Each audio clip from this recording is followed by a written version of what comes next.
Comedy basically is surprising people with the truth. Why is it all the Catholic countries are screwed in the financial crisis? Why is it Ireland, Portugal, Spain, Italy? Politics is the biggest drama. It's how we as a people allocate resources, look out for each other, treat each other, what we do when disasters happen. And so all the Protestant countries are the ones bailing us out. Germany, the UK, Scandinavia, Holland. What I'm really trying to do with the comedy is to try to get people to see the world slightly differently and maybe take action in a slightly different direction. Obviously the Greeks, they're not Catholic or Protestant, they're Orthodox, although their system of accounting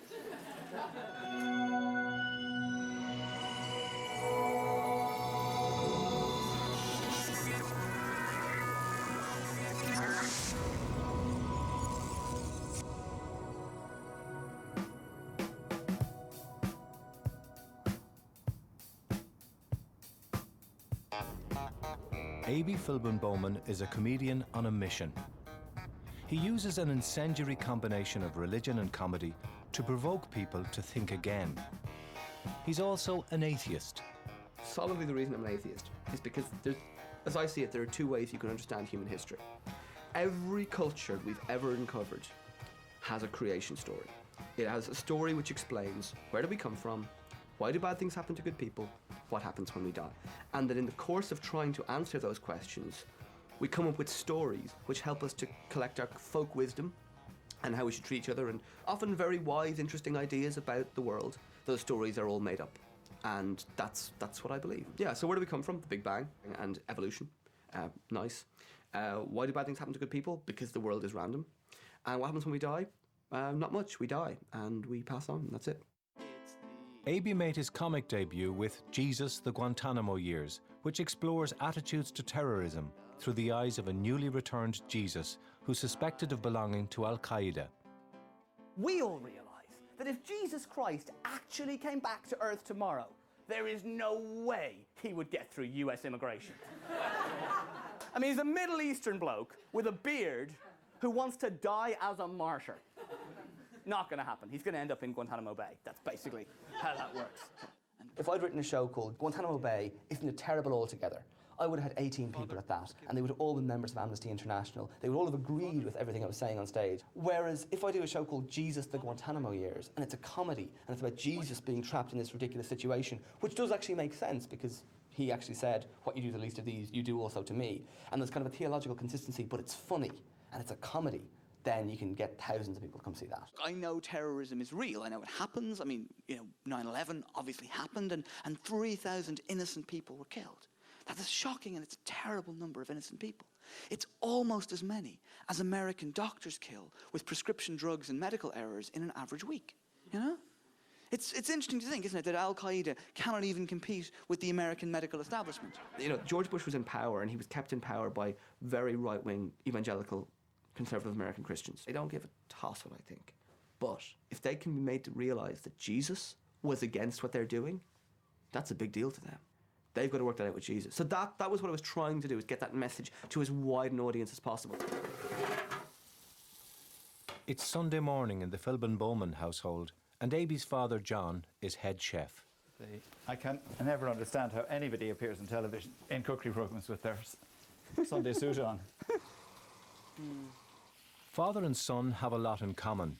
Besides the cooking, they both share a love of history and politics. Apple. Abie is the second youngest of 4 children. Unlike his older siblings, he wasn't baptised. However, his journey into atheism was a gradual process. As a kid, I grew up believing in God, and I was told there was a God, and I was asked to say prayers to God and so on. But it was a very sort of, I would say a fairly egalitarian and a fairly almost Quaker kind of outlook. And certainly wasn't brought to church, certainly wasn't, baptised. I mean, I was brought up by the Jesuits. I was taught to be independent-minded by them. By the time I became fully independent-minded, I no longer believed, but I would be an agnostic, I don't know. So we weren't going to christen him, but to encourage him to make his own way in the world and to make his own decisions. And Abie now would call himself an atheist. I think he's something of an infallible atheist. I think he's probably nearer, I don't know, nearer an agnostic. That's my impression, but he'll tell you himself. I remember being explained to me the whole idea of hell, like if you don't believe, you're going to go to hell. And I thought, if you were making something up and you wanted to convince as many people as possible to believe in it, even though there's no evidence, you just threaten them. That's what you do. And I thought, that's what bullies do. I'm not falling for that crap. I'm not, you know. So I kind of just, as a kid, just remember thinking, no, I'm not being intimidated into believing something unless you've got any proof. You know, if it was real, you'd have some evidence and you'd show it to me, and that's how the world works. Looking back, he was amazingly charming. Until Abie was probably 11 or 12, when he was at home, used to come in the mornings to chat with me in bed, and I just always looked forward to that. Emer played me a recording there the other day of Abie, and he's aged 5, and he's anxious to know, this was now the divorce referendum, the first one, and he says, he asked me how I voted. Well, I've never told a sinner in the world how I've ever voted. What was your vote that day for divorce? Was it yes or no? Just give me a clue. Does it begin with yeah or no? He starts really getting at me to see, how did you vote on divorce? He's all sorts of tricks and approaches as to how he can get me to say it. How do you mean, does it begin with yeah or no? That'd be telling you, wouldn't it? No, would it? So he was really a very precocious child. This weekly gathering around the table with his parents and brother Daniel is a must for Abie. It's a time to catch up, but also an opportunity to spark off each other. I particularly like when my mother tells me how I'm doing something wrong and she did better. Yeah. Really, it's the way it's said. It's, if I were doing that now, I would. That's the preface. It's all and then it's a command. It doesn't sound like a command.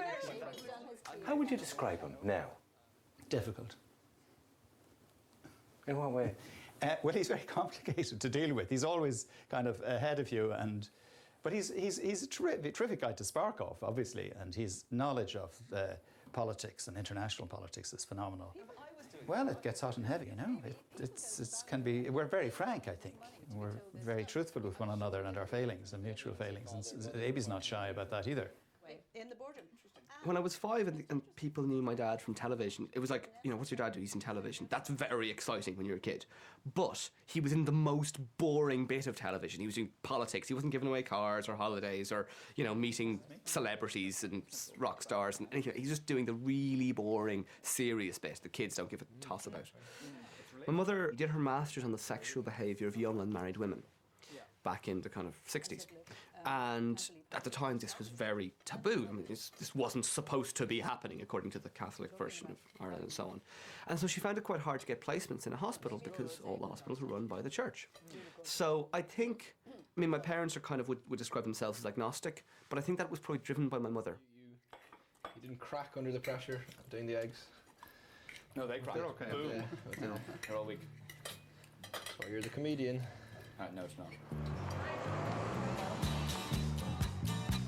Abie has performed all over the world, but Dublin is where he earns his bread and butter.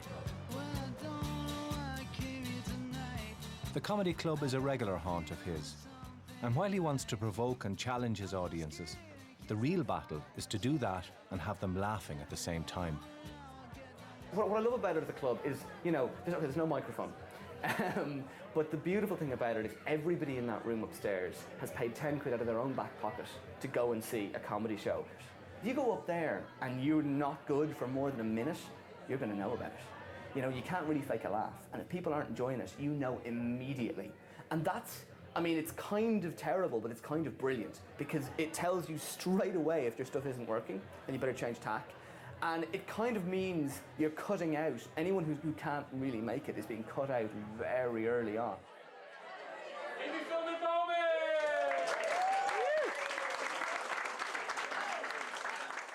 I think if I was using one word to describe Abie, it would be brave. I think he has found something that he really cares about, that he's creating as he goes. It's entrepreneurial, and he's kind of sticking to it, even though it's very, very difficult. Hello, my name is Abie, which is short for Abraham, and I've got curly hair and a beard. And I'm a somewhat cerebral, somewhat neurotic stand-up comedian. And my father works in the media, and my mother is a psychiatrist. Now, I'm not Jewish, but if I'd been born in 1940s Germany, I'm pretty sure they would have gassed me just to be on the safe side. Just the idea of standing up in front of a group of people, it must be sort of one of the most terrifying things. I mean, I kind of forget about it a lot and kind of tell him he doesn't have a real job.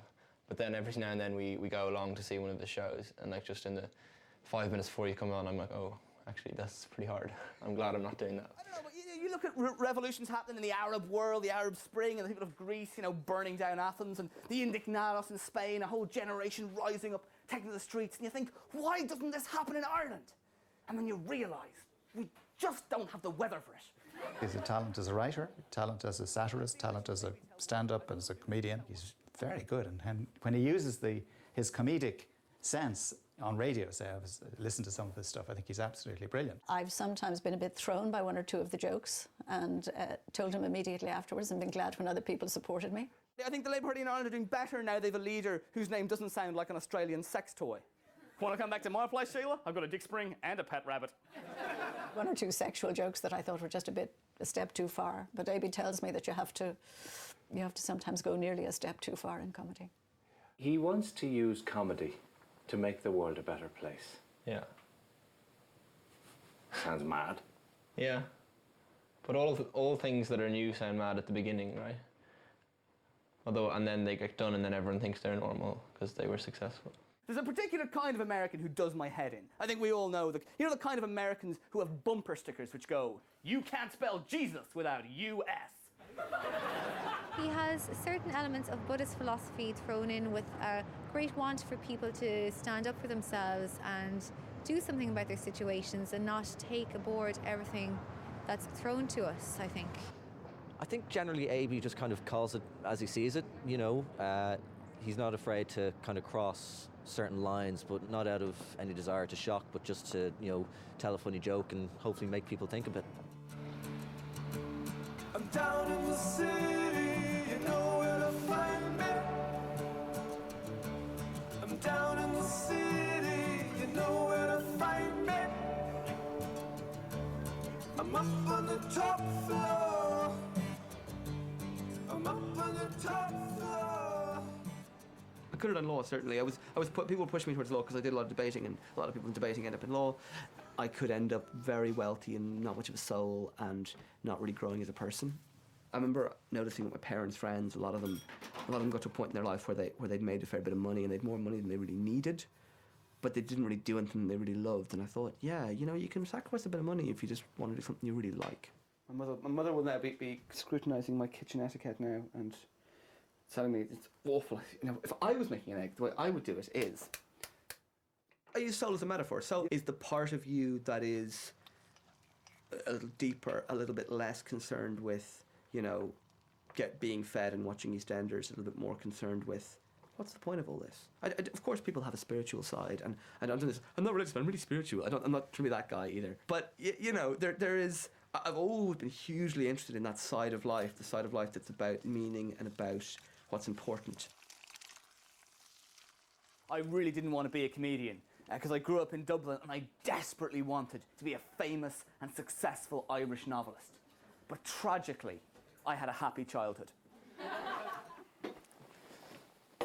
Like, I got into Monty Python when I was 11, when I got the Holy Grail on video. So my love of comedy probably came as a kid, that there was so much politics happening. You know, the Northern Ireland was going on, and my father had that on television. It felt like constantly. So I loved that humour could discuss that world in a way that everyone kind of understood and could access. And so I always found political humour to be really, you know, really hit me. What do you think of his comedy? Pretty good, yeah. Not always my cup of tea, but I think he's very exceptionally talented. I think as a country we haven't used our resources well in Ireland. If we'd really been thinking, our IMF negotiation team would have been led by Jedward. Half an hour with Jedward, the IMF would give us whatever we fucking wanted. Half an hour with Jedward, Vincent Brown and Joan Burton, we would own Germany. Shifting people from very, very convinced views is very difficult. And we all know that in our own lives. And I think that comedy probably is one of the ways in which people allow themselves to imagine the other side or an alternative. Comedy can also offend people. But to Abie, offence is simply collateral damage in the battle to change hearts and minds. Well, what about the notion of sacred? Is anything sacred to you? Is nothing sacred? I think the truth is kind of you know, as close as I get to there being something sacred. But of course, the truth, different people have different ideas of what the truth is. Gandhi had a lovely line. He said that, you know, he said, God is truth, but truth is also God. So truth is the highest law you can serve. And if you get to a stage where you see that you have to choose between what you perceive as truth and the existence of a God, go with truth, because that's the thing you should go with. So if you're an atheist, and in order to serve truth, you have to deny God, do it. And I take a bit of comfort from that, actually. Hey, how are you doing? I'll get that, please, thanks. It's like the fool in a medieval kingdom. The fool had a right to criticise the king. He was the only person who could criticise the king. And on April Fool's Day, once a year, the fool was made king for a day. A wise king listened to his fool because he realised this guy can actually see what's really going on. And he's the only one who can tell me the truth. So, you know, that's a tradition that I hope in some way to carry on. Abie's on his way to do a live piece for the John Murray Show on RTE Radio. It's Christmas time, but Pope Benedict XVI has said something controversial about the crib. Abie, Philbin, Bowman, the John Murray Show. I'll ignore you here. The Pope has written A Life of Christ, and he's a couple of volumes. But the new volume, there's a piece in it about the Nativity. Right. And he says that there's no evidence to say that the animals were ever part of it. Abie takes this opportunity to do what he does best, despite the fact that it may cause offence to some people. A big question this morning is the Pope a party pooper or what? Telling us in this new book of his there were no donkeys or oxen in the stable in Bethlehem. I know, it's quite tragic. Anyone who played those roles as a child in the school nativity play, you are now literally out on your asses. I don't think he realises what he's done. The thing is, he's claiming it was all invented in the 6th century and the animals were brought in as sort of a PR exercise. Now, what he doesn't seem to appreciate is the whole virgin birth was born as a PR exercise in the 4th century, or 5th century, as far as I'm aware. And, you know, I mean, records from that era are sketchy at best. So if you really want to start, you know, I think even the date of Christ's birth is said to have been moved to December 25th so they could hijack the pagan festival of midwinter. I was doing the John Murray Show this morning, and he told me that the Pope has came up with this thing saying that there were no animals in the manger when Jesus was born. But what struck me is really odd is you've got this story about this woman who gives birth in a manger and tells her husband that she's a virgin, it was immaculate. He totally buys it. 3 guys randomly turn up to give myrrh, frankincense and gold. But the difficult part of the story to believe is there were fucking animals present at the time. That's the bit he thinks you should have trouble with.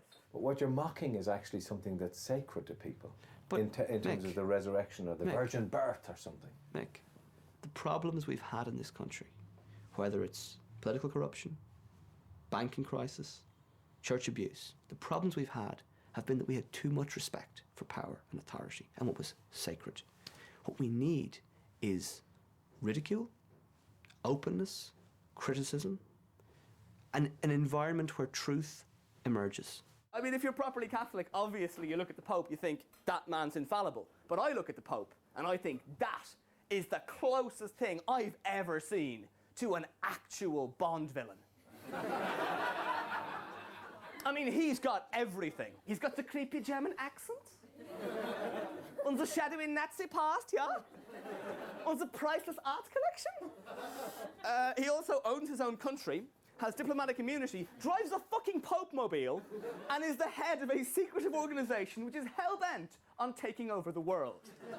I mean, seriously, surely you've noticed, right? All the truly evil Bond villains, they always have a public name that sounds quite innocent, like Pope Benedict XVI.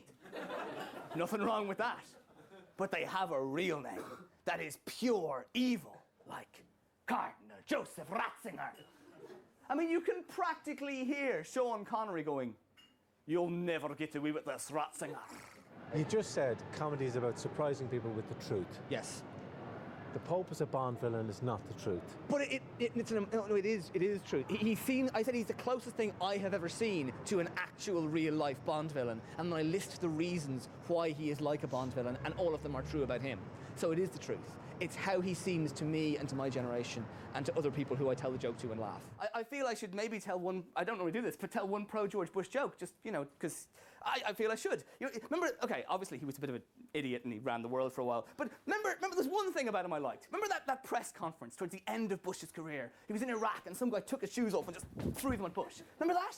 Brilliant. Yeah, brilliant, exactly. Amazing moment. All I want to say is, if John F. Kennedy had had that kind of reaction time, history could have been very different.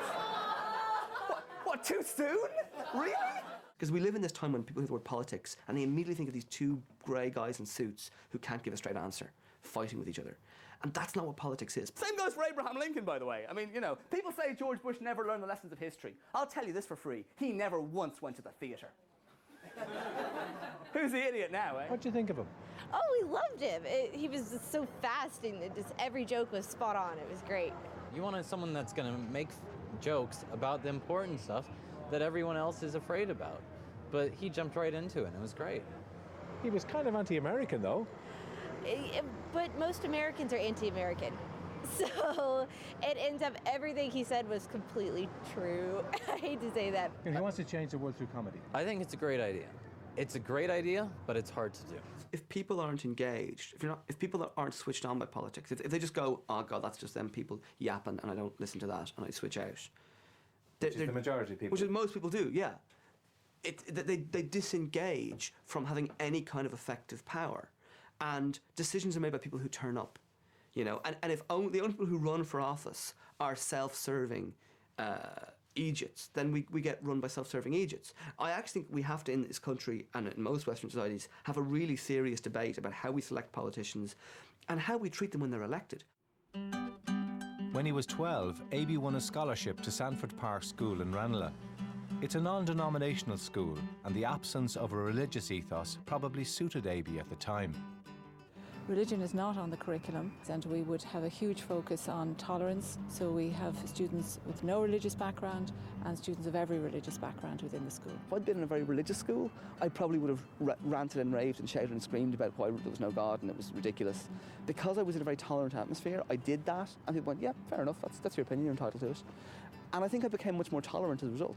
You know, I didn't have to define myself in opposition to religion, and I was actually able to go, well, you know, I'm sure there's some good elements to, you know, there are interesting lessons that are taught in religion, or there are interesting moral and ethical debates that happen within the religious framework. And while I don't believe in God, I don't, you know, claim to or whatever, it's nice to have those ethical discussions about how we should treat each other. Abie was on the school debating team that won the coveted Observer Mace Award, beating the best teams from England, Scotland and Wales. He loved the buzz he got from standing up and performing. It was in the blood. His brother Jonathan also spent some time in Sanford Park. Today, his book collection adorns the shelves of the school library, a gift from Jonathan's son Saul. Jonathan's death had a profound impact on Abie. Though there was 12 years between them, the two brothers were particularly close. I remember I was at a party a little while ago and I met this really gorgeous Israeli girl. It was going well, we were chatting and she was gorgeous, but then she did something kind of unsexy. At least for me, she started to smoke. And I was thinking, it's really unfortunate because this girl looked like the French actress Audrey Tautou from the film Amélie. But she smelled like my brother, who was cremated 12 years ago. Hey, before you get offended by that, okay? I only talk about Jonathan when I'm on stage trying to make people like you laugh, or I'm trying to make a really interesting, intelligent woman have sex with me. And I feel a little bit guilty, but if you knew Jonathan, it's what he would have wanted. We got to the house and there was already, police had already got there because we'd notified them. And my father said, my man said, he's in the house. My father, and is he? And your man goes, dead, yeah. And it was the coldest, I'm sure he didn't mean to be that cold or that insensitive, but it just, that's the way he said it. And I was absolutely just horrified and sort of just wailed in the street. And, you know, a couple of neighbours came out and said, you know, said, come on, don't cry on the street. And I was like, I don't give a crap about crying in the street. My brother is dead. I don't give a shit who sees me. This is, you know, I just that thing of like, I will never get to see him again, all through my 30s and 40s, and like for the rest of my life, I will never have another conversation with my brother. So we just sat in the car and we cried. And if somebody wants to tell me there's a grand plan in this, it's like, no, there isn't. There's just a random, stupid accident which has left a kid with no father and me without a brother and my family without a son. And you know, there's no divine purpose to this.